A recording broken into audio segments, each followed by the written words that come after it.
Diaw tali bi depuis plus de 50 ans kenn mënu fi jaar ak oto depuis plus de 50 ans ñi fi dëkk bu tawee ñu am ay jafe-jafe yu bari depuis plus de 50 ans imam yi nga xam ne ñoo fi nekk xam nañu ne seeni njaboot sax dañuy faral bu nawetee di leen tere ñu julli ji fajar tey y a une révolution defe naa ni bañ fa demee population yi waxal nañ ko seen bopp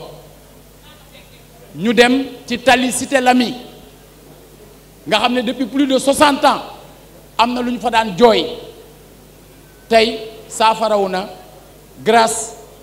à l'appui du président de la République mu jëm ci wàllu Promoville mënoon nañu di lim ci biir Thiès tali yu bëri yoo xam ne lu bees la loo xam ne président de la République ci ndimbalam la fi amee fépp foo xam ne dem nañ fa it gis nañu lampadaire solaire yi ndax ca 5 mai booba le premier ministre wax ne ñëwoon naa seet si ko wax ko lëndëm gi ci dëkk bi mu dem wax ak kilifaam ne ko 50 000 lampadaires solaires yi ma nar a indi ci Sénégal Thiès dinaa ko ci jox lu takku te jox nañ ci lu takku ndax 3000 nag kuñ ko jox ci 50 000 war ngaa mën a kontaan te sant assainissement dugal na ci loxoom KMS 3 muy lépp lu jëm ci ndox mi dugal na ci loxoom PACASEN muy programme d'appui aux communes et agglomérations du Sénégal dugal na ci loxoom Thiès rien que la ville pour sur les 3 ans 1,3 milliard yoo xam ne at bu njëkk bi di 450 millions ñi ngi ko jëmale pour l'essentiel ci adduction d'eau ak ay branchements sociaux ci 22 quartiers yoo xam ne ndox mu sell amu fa ñu def ko fa ngir fii ak ay weer nit ñoo ñu doon jooy ndox dootu ñu ko jooy ci ndimbalu Macky Sall la amee nit nag mënoon naa toog fii ba maanaam panel dootul am ma di leen ko limal mbedd par mbedd parce que Thiès xam na ci loo xam ne lu bees lu mu fi dugal la waaye ni ma leen ko waxee ci tàmbali bi ñiñ ko defal gis nañ ko ñi ngi koy dund dañ cee cof rek ngir waa GIR tamit jànge ci ngir yeneen barab ya ñuy dem waaye ñu dégg fii it ne ci à travers làmmeñu meeru Thiès waa Thiès gërëm nañu président de la République jaarale ko ci yéen ñi nga xam ne yéen ay jëwriñam ndax nag c'est vrai bëri na quartier boo xam ne bu ñu fa duggee ñu ne ñu waa bëgg nañu waaye nañu ci yokkal nangam waaye côté bi amul nit da ngay sant ba noppi ndax cantay waral ndooleel ndegam amu fi woon su fi duggee ba changer non pas benn côté rek ci Thiès mais Thiès yépp loola li ñu war mooy d'abord ñu sant te wàññi njàmbat ndax wolof nee na bu njàmbat doon fii faj tiis alkaande du doon lawtan alkaande mooy misère extrême te di nga ñëw ci nit fekk mu nekk ci alkaande doomam nekk ci alkaande sëtam mujj nekk ci alkaande bu fekkoon ne bu njàmbatee tiis ba faju kon xam nga ni du sotti tiis njàmbat du ko faj jëf a koy faj te jëf ji ñu lëkkaloo ak président de la République Thiès won ko kanam ñu di ko def commencé gis résultat yi la ma waxoon waa Thiès ne leen rikk waay teg leen seen loxo ci bërigo bi ndax mi ngi ci mbartal mi te mooy gagné wala waxoon naa leen ko le 17 février ne woon naa leen bu ngeen tegee seen loxo mooy gagné su ngeen ko ci tegul mooy gagné mais su ngeen ko ci tegee di ngeen ñu yombalal suñu liggéey ñun li ñuy def leer na suñu bopp nous sommes des hommes libres nous sommes constants xam nañ li ñu bëgg dès que nous avons choisi d'être maire dañu xam code bi tënk liggéeyu maire lan la wax nee naa leen fii ci Sénégal maire mënul opposé wu ak gouvernement ndax l'article 172 bi tënk liggéeyu maire dafa ni le maire est responsable waxul est associé le maire est responsable de la mise en œuvre dans sa ville de la politique de développement économique et social définie par le gouvernement kon booy opposé wu ci lan ngay opposé wu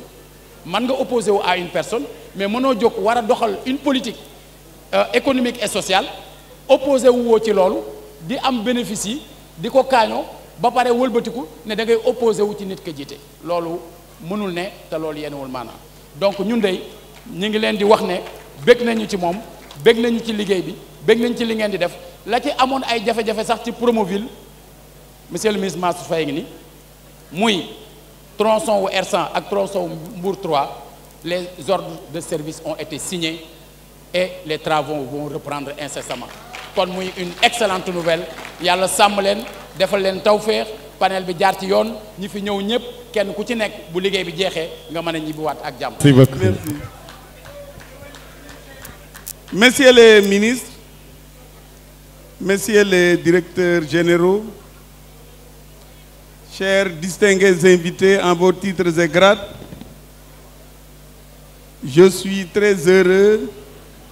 de participer à cette rencontre. Je veux, au nom de Monsieur le Président de la République, vous dire que ce que vous avez entamé est très important. Pourquoi? La question qui est posée en général, c'est celle-ci. Qu'est-ce que le président Macky Sall a fait? Vous voulez en donner réponse parce que votre groupe, c'est le groupe d'information républicain. Vous voulez alors donner des informations à tous les Sénégalais pour que on ne nous distrait pas. Pour ne pas être distrait par certains propos, il est bien que les Sénégalais, tout au moins ceux-là qui ne savent pas trop ou qui n'ont pas eu la chance de toucher ce que le président a fait dans ce pays, le sachent. Donc je vous félicite et vous encourage, tous les membres du GIR. Vous avez ce matin fait une randonnée pédestre. Très bien, parce que les gens vous ont vu et ont su que vous avez quelque chose à montrer. C'est cela alors, être en phase avec Monsieur le Président de la République. Il nous a toujours dit, faites en sorte que les Sénégalais sachent ce que nous avons réalisé ensemble. Il ne dit même pas ce que j'ai réalisé, ce que nous avons réalisé. Parce que pour le président, c'est avec tout le Benno Bokk Yakaar qu'il a réalisé ce que nous voyons aujourd'hui. Donc j'en profite pour féliciter tous les membres de Benno Bokk Yakaar qui sont là aujourd'hui et ceux-là même, les sceptiques qui ne sont pas dans Benno Bokk Yakaar, qui vont écouter et sans doute qui viendront rejoindre la grande majorité présidentielle. Chers amis, je ne dirais pas que l'heure est grave, elle ne l'est pas. Mais ne soyons pas distraits. Vous entendrez des propos au sortir de cette rencontre. Moi, Augustin Tine, maire de Fandène, je me présente ainsi. Je n'ai pas de candidat, je n'ai pas de clan. La seule voie que je suis,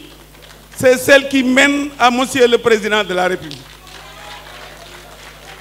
J'en profite pour féliciter les Thiessois. Parce qu'aujourd'hui, vous avez fait une prouesse. Laquelle? Il n'y a aucune pancarte de X ou de Y. La seule pancarte qui est là, c'est celle de Monsieur le Président de la République. Et celle-là, c'est celle que les Sénégalais ont choisie. Cette photo, c'est elle que les Sénégalais ont choisie. Donc nous convergeons tous vers cette photo. Il y en a qui prendront des chemins divers, mais nous nous retrouverons tous parce que nous convergeons vers Monsieur le Président de la République, la chance pour ce pays. Donc, chers amis du GIR, encore une fois, je vous félicite et je vous encourage au nom de Monsieur le Président de la République. Messieurs les ministres et les panélistes qui vont tout à l'heure intervenir, je vous félicite pour votre engagement, votre détermination et les ministères techniques que vous maîtrisez parfaitement, ils s'en rendront compte tout à l'heure. Et je vous félicite encore parce que vous êtes toujours là quand le président de la République, en Conseil des ministres, prend des décisions importantes. Et il nous enjoint de tout faire pour réaliser très rapidement ce qui doit l'être. Pour cela, messieurs les panélistes, je vous félicite et je vous encourage. Chers amis,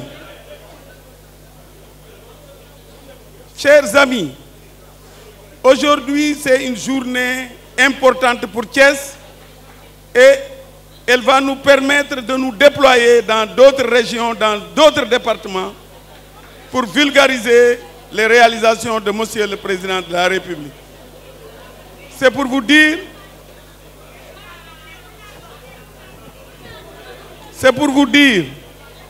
que nous sommes heureux aujourd'hui de vous accueillir et je vous dis bonne fin de journée et bonne chance pour l'avenir.